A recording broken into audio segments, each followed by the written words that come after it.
and we have Michael Cook on the line from New Zealand with Creaton Ministries International. Good afternoon, Michael. Good afternoon, Mick, and good afternoon, everyone again. As I was saying to Mick, I can't believe we're a whole week's gone, but it's great to be back with you again. It's great to have you back again, particularly after last week. What we finished on, we were going to talk about something that's been in the news a little bit recently, and something that to some people seems a little bit more obvious. But medicine's getting better all the time, and the question a lot of people are asking is, well, can death be abolished, or can we live for a lot longer? That's right, and there's actually an article on our Creaton.com website, which was fairly recent, talking about can death be abolished. So if you go to Creaton.com and just type in death abolished, you'll find the article. But it's talking about how people are prepared to pay huge amounts of money to have their bodies preserved, hoping that a cure can be found for cancer or aging in the future. And scientists are looking hard at trying to work out ways that people could have their lives extended, with telomeres on DNA and all these things. So it shows our nature. We want to live forever. We were designed to live forever by God originally, but we live in a fallen world. So, of course, we live in a world where people age and disease and so on catches up. But, death is a thing that is a big topic, but the topic no one wants to talk about. So, what's the chance? I mean, the article has a picture of a cryo machine, a cryo for cryogenics. That's where people quite literally freeze themselves for future medical improvements. What's the chance that any of that sort of stuff could even work? Well, that's right. Of course, once you've frozen the body, especially an older person, and some people, it's getting a little bit not so nice to think about, but some people only have their heads frozen to cut down costs, but thinking, well, my mind and my, memories are all in the head, so if they can resurrect that and get me transplanted onto another body in the future, but you're still preserving, an aged or diseased body, aren't you? So it's a huge hope in the future that is, I think, very tenuous, and it's a cry for help, that people have this idea of an emptiness and wanting to extend life because they don't want to face eternity, I think. Yeah. And of course, for so many people, particularly non-Christians, they have a real concern about death. I mean, they sort of think, okay, well, when life's over here, that's the end of everything as far as they can see. And so I can understand their concern, and that's mainly because they don't know of a better future. That's so true, isn't it, Mick? And it was amazing.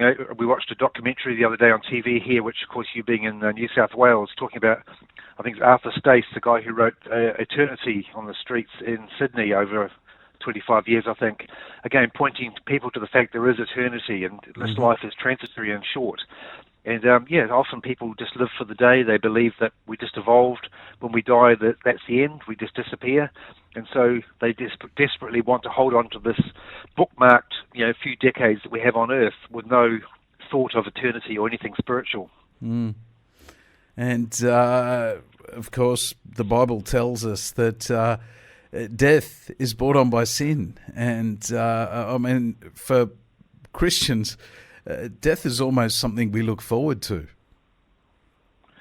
That's right. We have a real hope, don't we? And if we believe the biblical account of creation by an all-loving, all-powerful God who created a perfect world, He created us for a relationship with Himself, and then in the future we have that beautiful hope through Jesus of being able to live forever in eternity with our Creator and Saviour, and that's a hope that's just beautiful, isn't it? And something we can look forward to, but also realise we have a responsibility to live well and to share the gospel with people while we're here on Earth. Now, when it comes to medical sort of advancements, and they even talk about in this story, one day maybe we'll be able to live as long as 1,000 years. Well, we know that in the Bible people used to live that long. What's changed? That's a really good question, and again, we often get asked this type of question. Could the patriarchs and so on live for hundreds of years? almost up to Methuselah with 969 years. That seems to us to be just ridiculous or a fairy tale. But again, our bodies are amazingly well designed, and the repair mechanisms are incredible. But over time, due to the curse and the fall, and then mutations and damage to our DNA over the generations, that's caused our life expectancy to drop. Especially over the flood, where you have a bottleneck of only 8 people, and that a lot of genetic information would have been lost at that time. So maybe the genes for longevity were also lost at that point, and so our lifespans have been a lot shorter since then. But a number of people actually after the flood lived on for, again, hundreds of years, those who were born before and after the flood, but it tailed off in the centuries after the flood. And we've seen over the years, we've heard so many times watching TV shows and people who speculate about evolution, that we're becoming better, but it doesn't seem to be going that way in reality. It's not. I really recommend one of the things that we often get asked about, natural selection and animals changing. That's proof of evolution, isn't it? But if you look on our website, look for natural selection and evolution, you see that what we observe in the way of change is actually always at the cost of information. So things like dogs and everything changes, but it's going downhill. Our genome is falling apart like rust in a car, generation by generation. All living things are slowly degrading in the genome, and we've got there's a term called genetic entropy, which talks about this idea of decay and things just becoming disorganized and falling apart, and that's what we observe. Real biology shows that the genome is devolving, even though there is change and speciation. Yeah, it seems crazy though that we seem to believe this stuff that's on TV, although everything we look at around us is breaking down. That it's in a state of breakdown. Really, everything rusts, everything just falls apart. It dies over time. It gets worse. But for someone to just come out with this theory, oh no, we're actually getting better. Yet we've never seen. Has there ever been any proof ever of sort of an increase of good information, enough good information to make a major change? Well, that's right. And again, information, like evolution, is a term that is quite subjective from what you mean by information. But no, there are beneficial mutations, which are very rare, but they can confer an advantage. But again, there's generally a loss of information or something's been damaged. Things like antibiotic resistance is a great example, where it looks like evolution, superbugs and so on. But when you look at what's actually happening in the organism and in the genome, we find that in actual fact there's been something compromised, or something's overproducing a certain enzyme which is wasteful. These things may give it an advantage, but it's still a downhill slide in overall fitness.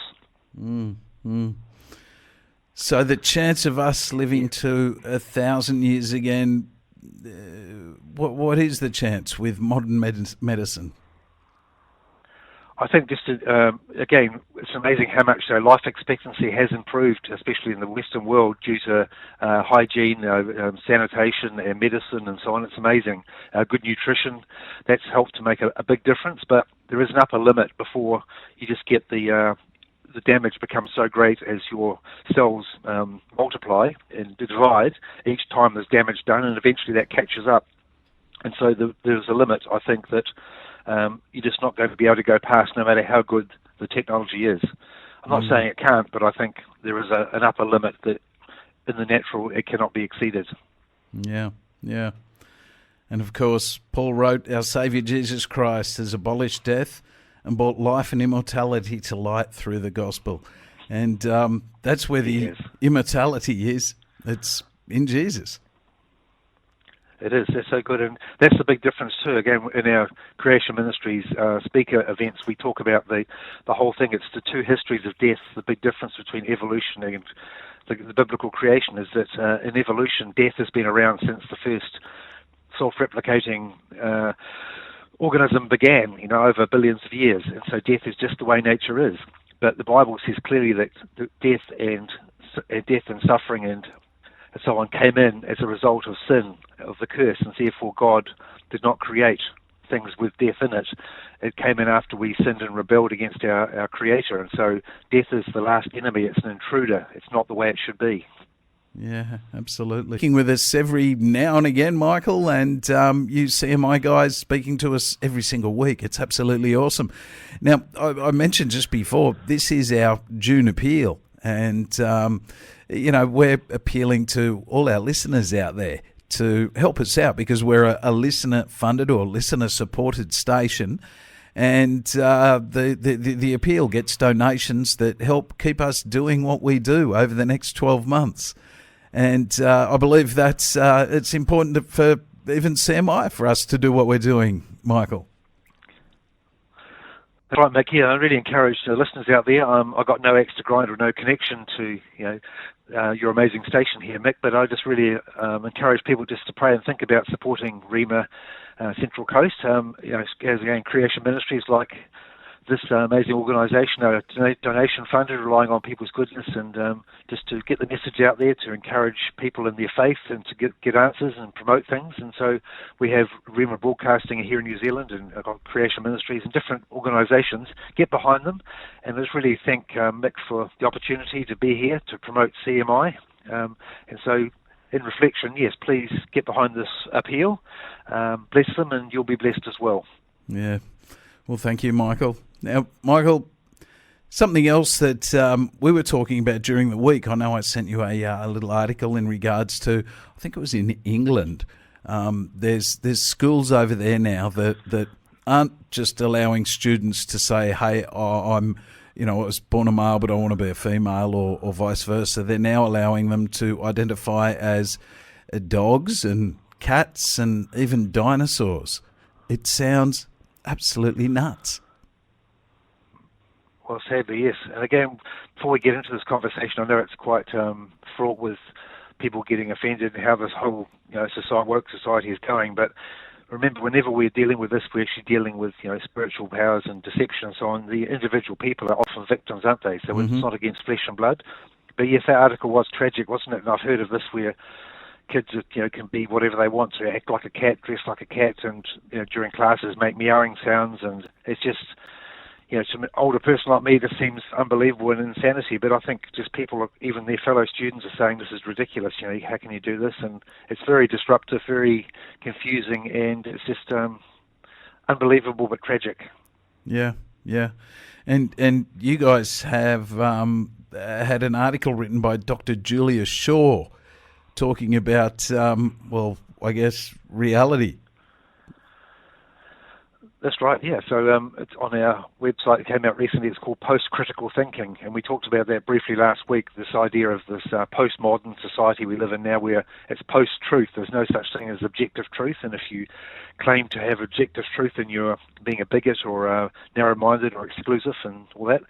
And there's an article here by Dr. Julia Shaw, who's a psychologist and popular science writer in the States, and she's come out with this article in Scientific American saying, I'm a scientist, but I don't believe in facts anymore. So she's saying, basically, well, there's no such thing as a fact. And so that straight away is a fact she's making. So it's just, I can't help but think of Romans 1. It talks about people professing to be wise and become fools, and I'm sure she's a very intelligent person, but it's this idea that how can science progress without some sense of having objective truth and having facts that you can start to base your hypothesis on and test things against. Yeah. I can't understand that. I can't understand how facts aren't facts. Exactly. They're saying, well, it's all just part of your experience. Your senses tell you what it is, but how can we know what truth is? And it's a very hard way to live. You can't live consistently with this idea. You have to have some sense of what is true and false. Do you drive on the left side of the road in Australia, or do you decide where you want to drive? You can't live day by day with no sense of truth at all. But of course, they never question evolution. That's always a fact. That won't be questioned. That's fine. But no, other facts, well, we just don't know, do we? Yeah.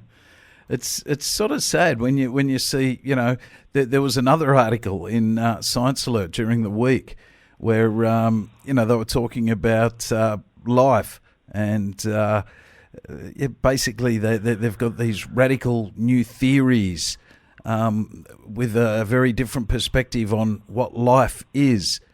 And you sort of think, oh, okay, so what are they doing? They're throwing all the old ones out, but instead of, and you know, they were never on the Bible's track anyway, but instead of then going, you know what, this Bible thing has been right all along, they come up with a whole new theory straight away that seems just as weird as the first one. It is, and it's one of these things, again, when you're desperately trying to find a way that how life formed from inorganic chemicals, and you know, the more that we know about chemistry and biology, we know that that cannot happen by naturalistic processes. So they're now sort of saying, well, maybe carbon-based life is just unique to Earth, it was an accident, but maybe life on Titan or out on another exoplanet somewhere could be a different kind of chemistry. So they're bunching all the different models and coming up with maybe life looks like this or this, and so they've got these mathematical models theorizing on what life might look like elsewhere in space. So it's keeping lots of people busy and probably no doubt getting funding. But yeah, it's just they cannot, the idea of looking at the design of life on Earth, which is right before our eyes or under their microscopes, we can't go down that track because a designer is not allowed, and especially a designer like God. So we have to look for a naturalistic idea. That's our blinker that we put our research onto. We cannot have any supernatural input into life at all. Why do so many scientists have blinkers on to the Bible? Why do they just turn away from it every time? Well, it's a really good question. Again, I can't speak for all scientists, but I know many of our Creation Ministries international scientists. We've got a number of PhD scientists on our staff around the world, and nearly all of them were atheists and evolutionists beforehand, but they've just felt that, well, the evidence just doesn't stack up, and the evidence for design and for the biblical account of creation and what we observe is compelling. And yes, I may lose my job or I may lose credibility, but I have to follow what is I know in my heart is right, and my relationship with God is important. So ultimately, it's a spiritual battle. People don't want to let go of control of their lives. Maybe your credibility, your academic career, it's at a cost, isn't it? So that would be one factor. But other ones maybe just don't know. They think that their science, other scientists know what they're talking about in different fields. So there's this consensus idea of, I'm not sure about biology because I'm a paleontologist, but maybe that somebody does know, they must be right. So it's a sort of reinforcement by that sort of thinking too can be a factor. And of course, they may have read that article, I don't believe in the facts anymore, and they've decided, yeah, well, neither do I. It's sad. It's just so sad that, I mean, we have you guys from Creation Ministries speaking to us so often, and I've seen different Creation Ministries guys talk at a few different churches, and you get to the point where you sort of go, well, from my point of view, I guess I feel blessed in many ways that I've seen, you know, what the scientists on TV are telling us and what the Creation Ministries guys are telling us, and in many cases they're also scientists.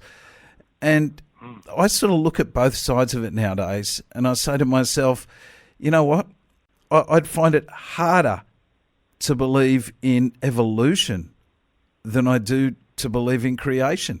Evolution just seems so, well, there's no real facts in evolution. There's just so much made up theory, just so many guesses, and so many biblical theories have been proven scientifically correct, that I guess now for me, I think to myself, I wish even a lot of those scientists could have seen and heard what I've heard, because in many ways I feel like sort of a cheat, because I now have a better faith because of it.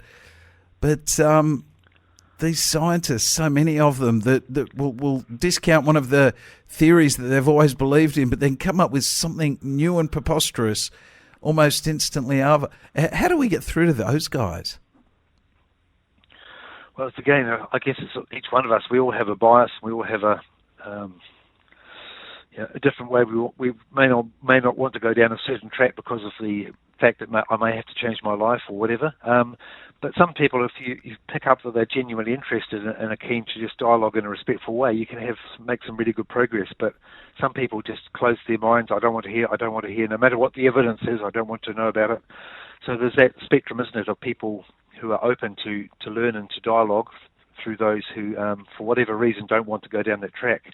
Yeah. But even an atheist has to believe in miracles. There's a series of miracles that they have to believe in, which I guess, even like the Big Bang, is a supernatural thing. Something happened that's outside the laws of physics in the beginning. So you have to invoke a miracle even in the naturalistic worldview. Absolutely. When Stephen Hawking even said, he was asked, what was there before the Big Bang? And he said, nothing, absolutely nothing. And it's like, okay, so there was absolutely nothing, then a Big Bang happened and there was everything. That's definitely a belief in something that is unseen and unknown. It is, and the whole thing of one of the major laws of science is the law of biogenesis, that life only ever comes from life. And that's, but again, they have to believe that life came from non-life at some point in the past, and so that's a miracle. Mm. Whether you push it out to aliens in space somewhere, millions of years ago, but they had to come from somewhere too. So it goes against some of these scientific laws that are as strong as gravity, the law of gravity. So it does require some mental gymnastics to deny the obvious in some ways. Now, you just mentioned, little spacemen from a long way away. We hear about that a lot as well. Maybe life came from way out there, and we believe that NASA or the US government, they're covering stuff up. What's your belief when it comes to aliens? Yes, well, I think again, one of our Creation Ministries had a major thrust a few years ago. Gary Bates, one of our senior staff in the in the US, who's Australian, he wrote a book called Alien Intrusion, and there was a movie that came out afterwards, which we have available on our web store, looking at this whole thing about, could aliens have evolved billions of light years away and come here and so on, and both the scientific and other things say no, but also the Bible very much talks about Earth being created for us and us being created by God to steward the planet and to live here and to have a relationship with God. So the Bible is very earth-centric. And so am I saying that life could not have evolved anywhere else? Well, I don't think it would. Biblically, I don't think there's any evidence at all for any life outside Earth. God's supreme, he could do that, but Jesus came to pay the price for our sin, and if Adam's sin corrupted the whole universe, then why should aliens suffer because of his sin? So I think the biblical account of creation and the gospel points to us being unique in all of the universe as far as life goes. Yeah. That's just my opinion here. Yes, absolutely. Well, Michael, wow, time flies when we're talking to you. I don't have enough time to ask all the questions in my head. And I certainly know that, there's people out there that have questions. Of course, you can go to the website, creation.com. There's thousands of pages of information on there. And if you do have any questions for, next week now, please send them through to our text line. That is 0401 949 949. I think we're back with Dr. John next week, but we'll be speaking with you again, Michael, sometime in the future. It'll probably be in the next couple of months, I assume. I think so, Nick. And again, as always, I just count it a real privilege to come along. Just really enjoy your style. And I know I can't hear or see the listeners out there, but I just again really say bless you all, your homes, families, whatever. A privilege to speak to you. Be encouraged. Keep searching, and remember creation.com if we can help you. But otherwise, just press into God and build your relationship with Him. Absolutely. Well, thank you, Michael. You are on 94.